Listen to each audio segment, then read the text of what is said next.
Welcome to Gurukul মাধ্যমিক। মাধ্যমিকে ভৌত বিজ্ঞান পরীক্ষায় প্রথমে ক বিভাগে 15টি এমসিকিউ কোয়েশ্চেন থাকে, সেখানে পুরো 15ই পাওয়া যায়। সেই কথা মাথায় রেখে আমরা এখন থেকে এইরকম এমসিকিউ এবং শর্ট কোয়েশ্চেনের যে কোয়েশ্চেনগুলো থাকে সেগুলি নিয়ে আলোচনা শুরু করব। চলো শুরু করা যাক। প্রথম প্রশ্ন যেটি বলেছে সেটি হলো, একটি জৈব গ্রিনহাউস গ্যাস হলো, দিয়ে দেখো 4টি অপশন দিয়েছে। কি কি অপশন আছে? Carbon dioxide, carbon monoxide, nitrogen dioxide এবং মিথেন। তাহলে আমরা দেখে নিই, কার্বন ডাইঅক্সাইড হলো একটা গ্রিনহাউস গ্যাস। কার্বন মনোঅক্সাইড কিন্তু গ্রিনহাউস গ্যাস নয়, এবং নাইট্রোজেন ডাইঅক্সাইডও কিন্তু গ্রিনহাউস গ্যাস নয়। আবার CH4 হলো গ্রিনহাউস গ্যাস, কিন্তু এই CH4 আর কার্বন ডাইঅক্সাইড এই দুটোর মধ্যে কোনটা জৈব গ্রিনহাউস গ্যাস? দুটোই তো গ্রিনহাউস গ্যাস, কিন্তু কোনটি জৈব? এক্ষেত্রে উত্তর হবে CH4 বা মিথেন। এটা হলো জৈব গ্রিনহাউস গ্যাস। কেন? কারণ এটার মধ্যে দেখো তোমরা কার্বন হাইড্রোজেন বন্ড রয়েছে, CH4, তাই তো? তার মানে কি কার্বন হাইড্রোজেন বন্ড রয়েছে, ওই জন্য মিথেন হলো কি জৈব গ্রিনহাউস গ্যাস। এটি জলা জমিতেও পাওয়া যায়, যেটাকে আলে আর আলো যেটা থেকে উৎপত্তি হয় সেটাই হলো মিথেন। 2 নম্বর এমসিকিউটা কি বলেছে দেখে নি। বলেছে চার্লসের সূত্রে ধ্রুবক রাশি দুটি হলো, দিয়ে 4টে অপশন আছে। গ্যাসের ভর ও উষ্ণতা, গ্যাসের ভর ও চাপ, গ্যাসের চাপ ও আয়তন, গ্যাসের আয়তন ও উষ্ণতা। তাহলে চার্লসের সূত্রানুসারে আমরা কি জানি, ভালো করে আগে শুনবে। চার্লসের সূত্র বলে, স্থির চাপে নির্দিষ্ট ভরের কোনো গ্যাসের উষ্ণতা 1 ডিগ্রি সেন্টিগ্রেড বৃদ্ধি বা হ্রাস করলে 0 ডিগ্রি সেন্টিগ্রেড উষ্ণতায় ওই গ্যাসটির যা আয়তন ছিল তার 1/273 অংশ বৃদ্ধি বা হ্রাস পায়। এটা তোমরা সকলেই জানো। তাহলে কি বলছে চার্লসের সূত্র? স্থির চাপ আর নির্দিষ্ট ভর, তাই তো? তাহলে আমরা এটা থেকেই বলে দিতে পারবো যে চাপ এবং ভর, অর্থাৎ অপশন বি হলো এখানে রাইট অ্যান্সার। এবার বাকিগুলোও বলে দিই। দেখো বাকি যে কটা কোনটা কিসের ক্ষেত্রে ধ্রুবক সেটাও আমি তোমাদের এখানে আলোচনা করছি, বিস্তারিত শুনবি, কারণ ওগুলোও প্রশ্নে আসতে পারে, কারণ এরকম উত্তর ধরে কখনোই পড়াশোনা করবে না। বয়েলের সূত্র কি বলছে আমরা শুনি। বলছে নির্দিষ্ট উষ্ণতায় কোনো নির্দিষ্ট ভরের গ্যাসের আয়তন, অর্থাৎ সেক্ষেত্রে টেম্পারেচার নির্দিষ্ট, এবং নির্দিষ্ট ভর অর্থাৎ টি আর এম, এই দুটো বয়েলের সূত্রের ক্ষেত্রে কিন্তু ধ্রুবক হবে। তাহলে কি বলছে? নির্দিষ্ট উষ্ণতা নির্দিষ্ট ভরের গ্যাসের আয়তন তার চাপের সঙ্গে ব্যস্তানুপাতিক, অর্থাৎ বয়েলের সূত্রানুযায়ী P প্রপোর্শনাল টু 1/v। তাহলে যদি আমরা একটা কে ধ্রুবক নিই, তাহলে PV ইকুয়ালস টু কি হয়ে যাবে? কে ধ্রুবক। অর্থাৎ চাপ ও আয়তনটাও কার ক্ষেত্রে ধ্রুবক হবে? বয়েলের ক্ষেত্রে। এবং ভর ও উষ্ণতাটাও কার ক্ষেত্রে ধ্রুবক হবে? বয়েলের ক্ষেত্রে, বয়েলের সূত্রর ক্ষেত্রে। ঠিক আছে, এটা যেন মনে থাকে। তাহলে এই প্রশ্নটার উত্তর কি হবে? গ্যাসের ভর ও চাপ। কিন্তু একটা কথা মাথায় রাখবে, এই যে অপশন ডিটা দিয়েছে, এটা কোনো কিছুর ক্ষেত্রেই ধ্রুবক হয় না। কেন? কারণ এটি গ্যাসের ভর এবং গ্যাসের চাপ এই দুটোর ওপর নির্ভরশীল, তাই জন্য এটা কখনোই কোনো সূত্রে ধ্রুবক হয় না। আশা করি বুঝতে পেরেছো। এবার পরেরটা দেখে নিই, চলো। 3 নম্বর এমসিকিউটা দেখো। বলেছে 100 গ্রাম CaCO3 অর্থাৎ ক্যালসিয়াম কার্বনেটের সঙ্গে HCl হাইড্রোক্লোরিক অ্যাসিডের বিক্রিয়া ঘটালে উৎপন্ন কার্বন ডাইঅক্সাইডের পরিমাণ কত হবে? রাসায়নিক গণনা চ্যাপ্টার থেকে এটা দিয়েছে, এই ধরনের একটা প্রশ্ন থাকে। তো আগে আমরা কেমিক্যাল রিয়াকশনটা লিখে নিই, চলো। বলেছে ক্যালসিয়াম কার্বনেট, এটা কার সঙ্গে রিয়াকশন করছে? HCl অর্থাৎ হাইড্রোক্লোরিক অ্যাসিড। এটার সঙ্গে রিয়াকশন করে কি করবে? CaCl2 জল উৎপন্ন করবে এবং কার্বন ডাই অক্সাইড উৎপন্ন করবে। আচ্ছা, 2 অণু HCl হবে। ব্যালেন্স ইকুয়েশনটা করে নেবে। এবার আমরা CaCO3 এর আণবিক ভরটা বার করে নিই। ক্যালসিয়াম কত 40, কার্বনের কত 12 আর অক্সিজেন কত 16, যেহেতু তিনটে আছে 3 × 16, তাহলে করে দাও 40 + 12 + 48 সমান কত হয় 100 গ্রাম। আর কার্বন ডাই অক্সাইড কার্বন 12 আর অক্সিজেন 16, এখানে যেহেতু দুটো আছে তাহলে 12 + 32 সমান কত 44 গ্রাম। তাহলে 44 গ্রাম কার্বন ডাই অক্সাইড মানেই কত 1 মোল। তাহলে উৎপন্ন কার্বন ডাই অক্সাইডের পরিমাণ কত হবে? অপশন এ 44 গ্রাম। 4 নম্বর প্রশ্নটি বলেছে আদর্শ গ্যাসের আয়তন গুণাঙ্ক গামা পি ও চাপ গুণাঙ্ক গামা ভি এর মধ্যে সম্পর্ক নিচের কোনটি? তো দেখো, আয়তন গুণাঙ্ক অর্থাৎ গামা পি এটা কাকে বলে ভালো করে শোনো। বলছে নির্দিষ্ট চাপে প্রতি একক উষ্ণতা পরিবর্তনের জন্য গ্যাসের আয়তনের যে আপেক্ষিক পরিবর্তন হয় তাকেই বলা হয় কি গামা পি বা গ্যাসের আয়তন গুণাঙ্ক। অর্থাৎ gamma P equals two 1/v dv/dt। এবার এই ভিটা কি? ভিটা হলো গ্যাসের আয়তন, ডিভি আমি বললাম কি গ্যাসের আয়তনের যে পরিবর্তন হয়, ডিভিটা হলো আয়তন পরিবর্তন এবং ডিটিটা হলো কি উষ্ণতার পরিবর্তন। সেম ভাবে চাপ গুণাঙ্ক গামা ভি এটা কি আমায় জানতে হবে। তো গামা ভিটা বলছে নির্দিষ্ট আয়তনে প্রতি একক উষ্ণতা পরিবর্তনের জন্য গ্যাসের চাপের যে আপেক্ষিক পরিবর্তন হয় তাকেই বলা হয় কি চাপ গুণাঙ্ক। অর্থাৎ গামা ভি ইকুয়ালস টু আমরা কি লিখতে পারি 1/p dp/dt। সেম ভাবে পিটা কি গ্যাসের চাপ, ডিপিটা কি চাপের পরিবর্তন এবং ডিটিটা কি উষ্ণতার পরিবর্তন। এবার আদর্শ গ্যাসের সূত্র থেকে আমরা কি জানি পিভি ইকুয়ালস টু কি এনআরটি। তাহলে যখন গামা ভি হিসাব করা হয় অর্থাৎ চাপ গুণাঙ্ক হিসাব করা হয় তখন কোনটা ধ্রুবক হয়? ভিটা ধ্রুবক হয়, ভি কনস্ট্যান্ট হয়। এবং আদর্শ গ্যাসের ক্ষেত্রে চাপটা কি হয়? পি প্রপোর্শনাল টু টি হয়। তাহলে পি যদি প্রপোর্শনাল টু টি হয় তাহলে ডিপি/ডিটি এটাও তো কনস্ট্যান্ট হবে, তাই তো? কারণ পি প্রপোর্শনাল টু যদি টি হয় পি/টি ইকুয়ালস টু কে তোমরা জানো। তাহলে ডিপি/ডিটিটাও কি হবে? কনস্ট্যান্ট হবে। সেম ভাবে যখন আয়তন গুণাঙ্ক অর্থাৎ গামা পি ক্যালকুলেট করা হয় তখন কি ধ্রুবক থাকে? পি কনস্ট্যান্ট থাকে।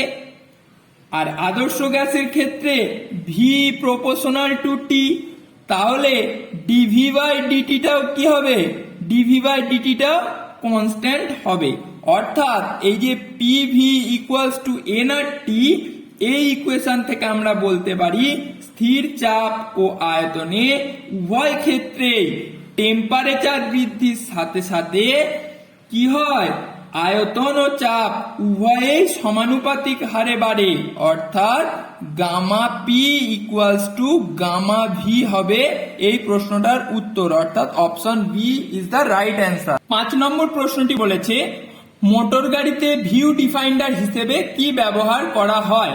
চোখ বুজে উত্তর করবে উত্তল দর্পণ। এবার এটা লিখলেই তো হলো না, কেন সেটা জেনে নাও বা একটু নোট করে নাও, আমি বলছি। কারণ হলো উত্তল দর্পণ একটি বিস্তৃত এলাকাকে ছোট, খাড়া এবং অসৎ চিত্র হিসেবে দেখায়, যা চালককে গাড়ির পিছনে অনেক বড় অংশ দেখতে এবং নিরাপদ ড্রাইভিং করতে সাহায্য করে। তোমরা দেখবে তোমাদের মোটর সাইকেলের যে ওয়াচ গ্লাসটা আছে সেটা দেখবে উত্তল প্রকৃতির। 1.6 নম্বরের যে প্রশ্নটি বলেছে এটি খুব গুরুত্বপূর্ণ, তোমরা একটু খাতা পেন নিয়ে শর্ট নোট করবে। বলেছে একটি উত্তল লেন্সের রৈখিক বিবর্ধন যখন 1 হয় তখন বস্তুটির অবস্থান কোথায় হয়? তোমরা সব সময় জানবে এটা ফোকাসের দ্বিগুণ দূরত্বে সবসময় হয়, ফোকাসের দ্বিগুণ দূরত্বে। এবার তোমরা জেনে নাও, যদি রৈখিক বিবর্ধন 1 হয় তাহলে ফোকাসের ক্ষেত্রে হলে কি হবে? ফোকাসের ক্ষেত্রে হলে প্রতিবিম্ব হবে অসীমে। কোথায় হবে? অসীমে। এগুলো একটু নোট করবে, তাই তো। আর রৈখিক বিবর্ধন এবং বিবর্ধনটাও কি হবে? বিবর্ধন এটাও হবে কোথায়? অসীমে। এবার যদি আলোক কেন্দ্রে হয়, আলোক কেন্দ্রে হলে প্রতিবিম্ব লেন্সের উপরে হবে। একটু লিখে নেবে, শর্ট নোট করবে, এগুলোও আসতে পারে। লেন্সের উপরে হবে, ঠিক আছে। আর প্রতিবিম্ব মানে লেন্সের উপরে হওয়ায় প্রতিবিম্ব কিন্তু কি হয়? গঠিত হয় না। এবার হচ্ছে যদি রৈখিক বিবর্ধন 1 হয় তাহলে এবার অসীমের ক্ষেত্রে কি হবে? অসীমের ক্ষেত্রে হলে রৈখিক বিবর্ধনটা কি হবে? কখনোই 1 সমান হবে না, কারণ অসীমে যদি হয় তাহলে প্রতিবিম্ব কোথায় গঠিত হবে? প্রতিবিম্ব গঠিত হবে ফোকাসে। কোথায়? ফোকাসে। আর বিবর্ধন 1 সমান হবে না, এটা ভালো করে নোট ডাউন করে নেবে। 7 নম্বর প্রশ্নটিও খুব গুরুত্বপূর্ণ, বলেছে বিওটি কিসের একক? আর বিওটির ফুল ফর্মটাও অনেক সময় আসে, তোমরা এটা জেনে রাখবে। বিওটির ফুল ফর্ম হলো বোর্ড অফ ট্রেড ইউনিট, এটা লিখে নেবে। এবার বিওটি কিসের একক? বিওটি হলো তড়িৎ শক্তির একক। এবার বাকিগুলোও তোমরা শুনে নাও, কারণ এগুলোও আসতে পারে। প্রবাহ মাত্রার একক, এটা কি? অ্যাম্পিয়ার, লিখে নেবে অ্যাম্পিয়ার। আচ্ছা, তড়িৎ ক্ষমতার একক কি? ওয়াট। আচ্ছা, বিভব প্রভেদের একক কি? ভোল্ট, তাই তো। 8 নম্বর এমসিকিউটি খুব গুরুত্বপূর্ণ, বলেছে লেঞ্জের সূত্র সমর্থন করে নিচের কোনটি? তাহলে সবার আগে লেঞ্জের সূত্রটা আমায় জানতে হবে। লেঞ্জের সূত্রানুসারে আমরা কি জানি? যারা জানো না একটু নোট করে নেবে বা বইয়েও পেয়ে যাবে।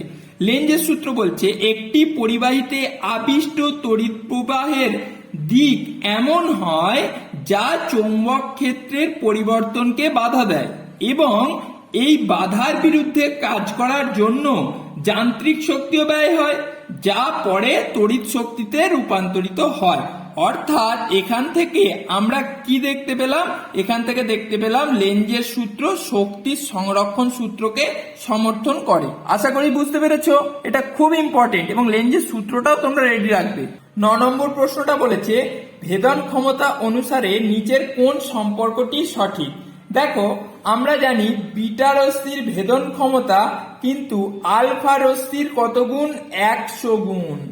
আলফা রশ্মির 100 গুণ হলো বিটা রশ্মির ভেদন ক্ষমতা, আর গামা রশ্মির ভেদন ক্ষমতা হলো আলফা রশ্মির কত গুণ? 1000 গুণ। তাহলে অটোমেটিক্যালি সব থেকে বেশি ভেদন ক্ষমতা কার? গামা। তারপরে কার? তারপরে হচ্ছে বিটা, এবং সব থেকে কম হচ্ছে আলফা, তাই তো। তার মানে দেখো এক্ষেত্রে কি হচ্ছে, অপশন ডিটা কিন্তু সঠিক উত্তর, কারণ গামাটা সব থেকে বড়, তার থেকে কম বিটা এবং তার থেকে কম আলফা। 10 নম্বর প্রশ্নটি বলেছে নিচের কোন মৌলজোটটি নিক্টোজেন গ্রুপের অন্তর্গত? এবার বাকিগুলো সবকটা অপশনই আমরা আগে দেখি। প্রথম অপশনটা বলেছে ফ্লুরিন এবং ক্লোরিন, এটা কত নম্বর শ্রেণীভুক্ত? এটা 17 নং শ্রেণীভুক্ত। এটা হলো কি? হ্যালোজেন, তাই তো। এগুলো একটু নোট করবে, হ্যালোজেন। আচ্ছা, এরপরে দেখো আছে পি আর ও, মানে ফসফরাস আর অক্সিজেন। ফসফরাস হলো কত নম্বর? 15 নং শ্রেণীভুক্ত, এবং অক্সিজেন কত নম্বর শ্রেণীভুক্ত? 16 নং শ্রেণীভুক্ত। পিটা হলো নিক্টোজেন, মানে তোমাদের যেটা প্রশ্নে বলেছে নিক্টোজেন। আর 16 নম্বর শ্রেণীভুক্ত গুলোকে আমরা কি বলি? চ্যালকোজেন। এগুলোও কিন্তু অনেক সময় আসে যে একটি চ্যালকোজেন মৌলের উদাহরণ দাও, তখন কিন্তু 16 নম্বর শ্রেণীভুক্ত মৌল অক্সিজেন সেক্ষেত্রে হবে।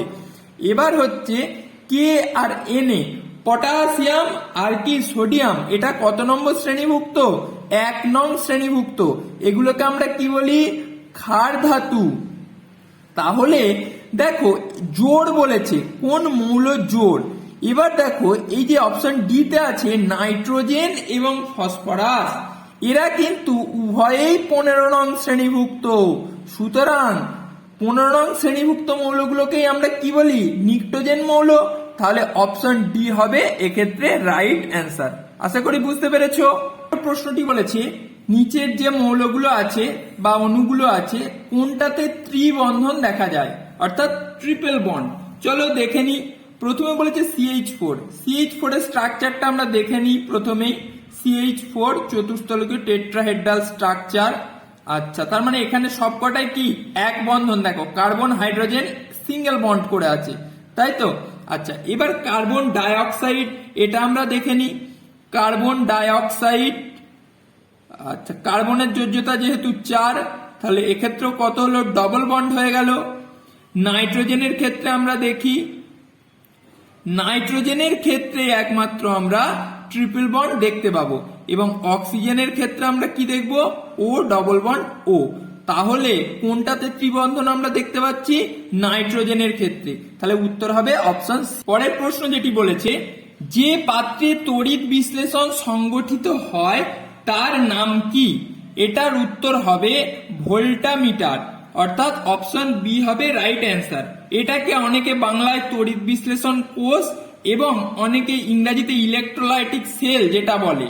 এবার আমি বাকিগুলো কিসের ক্ষেত্রে ব্যবহার করা হয় সেটা জেনে নিই। হাইগ্রোমিটার, হাইগ্রোমিটার বায়ুর আর্দ্রতা পরিমাপক যন্ত্র, বোঝা গেল। ক্যালোরিমিটার, এটার মাধ্যমে কি করা হয়? তাপ শক্তি মাপা হয়, ঠিক আছে। আর নিউক্লিয়ার রিঅ্যাক্টর কি করা হয়? এটাই পারমাণবিক শক্তি উৎপাদনের যন্ত্র। তাহলে এই সব কটাই মনে রাখবে। 13 নম্বর প্রশ্নটি বলেছে পরীক্ষাগারে H2S অর্থাৎ হাইড্রোজেন সালফাইড প্রস্তুতিতে ব্যবহৃত রাসায়নিক দ্রব্যগুলি কি কি? তাহলে আমরা আগে এই যে H2S প্রস্তুতির যে রাসায়নিক সমীকরণটা পরীক্ষাগারে সেটা একবার দেখে নিই। ফেরাস সালফাইডের সাথে বিক্রিয়া ঘটানো হয় কার? সালফিউরিক অ্যাসিডের, H2SO4 এর বিক্রিয়া ঘটানো হয়। এর ফলে হাইড্রোজেন সালফাইড এবং ফেরাস সালফেট এটা উৎপন্ন হয়। তাহলে আমরা এখান থেকে কি দেখছি? যে ফেরাস সালফাইড এবং লঘু সালফিউরিক অ্যাসিডের বিক্রিয়ায় হাইড্রোজেন সালফাইড প্রস্তুত হচ্ছে। তাহলে অপশন এ হলো রাইট অ্যান্সার। এবার এখান থেকে আরেকটা জিনিসও জেনে নাও, এই যে হাইড্রোজেন সালফাইড এটা লিখে নিতে পারো তোমরা পচা ডিমের গন্ধযুক্ত, পচা ডিমের গন্ধযুক্ত গ্যাস। এটাও অনেক সময় প্রশ্ন আসে যে পচা ডিমের গন্ধযুক্ত গ্যাসটির নাম কি? তখন বলবে হাইড্রোজেন সালফাইড দিয়ে ব্র্যাকেটে H2S, এই সংকেতটা লিখে দেবে। এবার পরেরটা দেখে নিই। 14 নম্বর প্রশ্নটি বলেছে কপারের একটি আকরিক এগুলির মধ্যে কোনটি? অপশন আছে ক্যালামাইন, কপার গ্লান্স, বক্সাইট এবং ম্যাগনেটাইট। এবার আমরা দেখে নিই ক্যালামাইন কিসের আকরিক। ক্যালামাইন হলো জিঙ্কের আকরিক। কিসের আকরিক? জিঙ্কের আকরিক, এটা নোট রাখবে। এবং ক্যালামাইনের সংকেত কি? ZnCO3। অনেক সময় কোশ্চেন দিতে পারে যে কপারের একটি আকরিকের নাম লেখো, তখন জিঙ্কের একটি আকরিকের নাম লেখো, তখন তোমরা বলবে ক্যালামাইন এবং সংকেতটা লিখে দেবে ZnCO3। কপার গ্লান্স এর সংকেতটা হচ্ছে Cu2S, অর্থাৎ এখানে দেখতে পাচ্ছ Cu আছে, তার মানে কপারের আকরিক, এখানে কপার বলেছে, তাহলে কপারের আকরিক উত্তর হবে অপশন বি কপার গ্লান্স। এবার জেনে নিই বক্সাইট কিসের আকরিক। তোমরা সকলেই জানো বক্সাইট হলো অ্যালুমিনিয়ামের আকরিক। এবার এই বক্সাইটের সংকেতটা কি? বক্সাইটের সংকেত হলো, এটাও অনেক সময় লিখতে দেয়, নাম আর সংকেতটা একসাথে তোমরা লিখে দেবে, নাম্বারটা ভালো পাবে। এটা হচ্ছে Al2O3.2H2O। এবার হচ্ছে ম্যাগনেটাইট, এটা কিসের আকরিক? এটা লোহা বা আয়রনের আকরিক। ম্যাগনেটাইটের সংকেত কি? Fe3O4। এই নাম ও সংকেত সবকটাই কিন্তু মনে রাখবে, এগুলো অনেক সময় লিখতে দেয়। এই বিভাগের বলছে অ্যালকিনের সাধারণ সংকেত লেখো। আচ্ছা, তার আগে আমাদের জানতে হবে অ্যালকিনটা কি ধরনের হয়। এদের মধ্যে দুটি কার্বন পরমাণুর মধ্যে একটি দ্বিবন্ধন থাকবে, এটা একটু নোট ডাউন করবে। দ্বিবন্ধন থাকবে দুটি কার্বন পরমাণুর মধ্যে একটির মধ্যে অবশ্যই দ্বিবন্ধন থাকবে। কিরকম ব্যাপারটা, অর্থাৎ সাধারণ সংকেতটা হবে CnH2n, অর্থাৎ অপশন সি হবে রাইট অ্যান্সার। এবার একটা এক্সাম্পল দিয়ে তোমাদের বুঝিয়ে দিই। যেমন ধরো ইথিন, তোমাদের যদি এরকম উদাহরণও দেয় অনেক সময়, অ্যালকিনের উদাহরণ ইথিন, ইথিনের সংকেত কি C2H4। এবার এইটার সঙ্গে আমি মিলিয়ে দিই, বলেছে একটা দ্বিবন্ধন থাকবে, তাহলে কিরকম দেখি, C2H4, C2H4, দেখো কার্বন হাইড্রোজেন এগুলো সব সিঙ্গেল বন্ড, কিন্তু একটা দ্বিবন্ধন থাকবেই, অর্থাৎ একটা কিন্তু দেখো এই যে কার্বন আর এই যে কার্বন এদের মধ্যে কিন্তু দ্বিবন্ধন আছে, সুতরাং এটি কি একটা অ্যালকিন। এবার জেনে নিই অ্যালকেন, অ্যালকেনের ক্ষেত্রে কিরকম। অ্যাকচুয়ালি অ্যালকেন হলো, এগুলোও আসতে পারে, অ্যালকিন না দিয়ে অ্যালকেনের সাধারণ সংকেত আসতে পারে। তাহলে অ্যালকেন কিরকম দেখতে হয়, অ্যালকেন অ্যাকচুয়ালি একটা সম্পৃক্ত হাইড্রোকার্বন, এটা নোট ডাউন করে নেবে। অ্যালকেন হলো একটা সম্পৃক্ত হাইড্রোকার্বন যেখানে কার্বন পরমাণুগুলো শুধুমাত্র এক বন্ধন দ্বারাই একে অপরের সঙ্গে যুক্ত থাকবে। ভালো করে মনে রাখবে, এক বন্ধন, তাহলেই হবে কি অ্যালকেন, সবকটাই এক বন্ধন হবে, ডবল বন্ড থাকবে না। যেমন একটা উদাহরণ দিই, মিথেন CH4, এর স্ট্রাকচারটা তোমরা অবশ্যই জানো, CH4 টেট্রাহেড্রাল স্ট্রাকচার।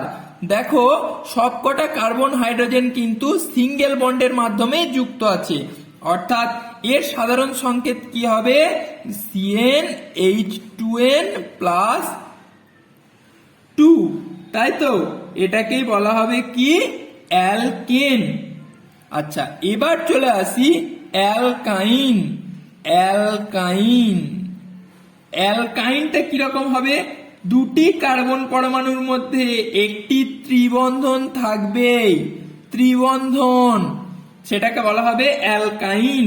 যেমন ধরো অ্যাসিটিলিন, অ্যাসিটিলিনের সংকেত কি C2H2, অর্থাৎ C++C, আর এদিকে একটা H থাকবে, এদিকে একটা H থাকবে, তাহলে এক্ষেত্রে আমরা কি বন্ধন পেলাম, সমযোজী ত্রিবন্ধন, তাহলে এটাকে বলবো অ্যালকাইন।